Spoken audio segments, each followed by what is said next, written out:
Hi, to enable and disable sidebar on your OnePlus Nord 3, we need to open settings, then scroll a bit to go in the special features, and after that select the Smart Sidebar. So as a first step, enable it by tapping on the switcher, and after that you will see this line appears on the right side of your display.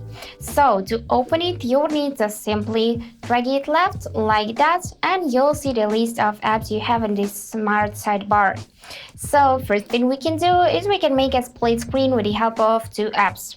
Simply just choose one of the apps. For example, let's select photos, press and hold it and drag onto the screen like that.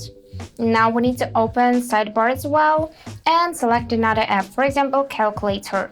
Do just the same thing and now you have a split screen.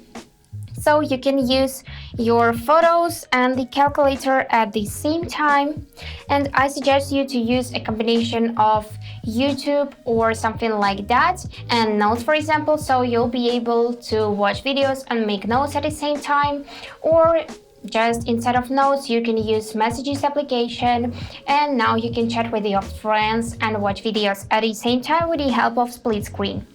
You can tap here and swap sides like that.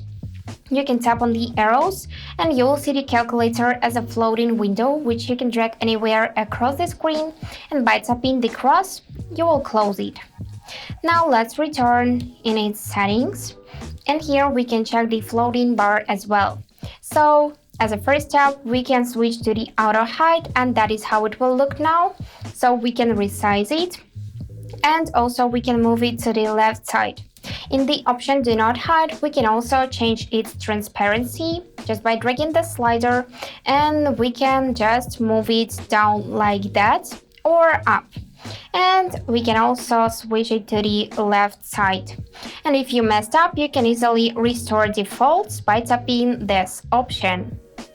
And after that you can check the rest settings, for example smart functions. Smart sidebar will recommend actions you can take when you're watching videos.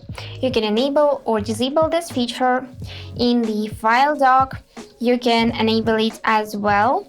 You can enable or disable to show recent files and show app names, and here you can see some on-screen instructions how to use this smart sidebar. And that's it, how it works. Hope this video was helpful and thank you for watching.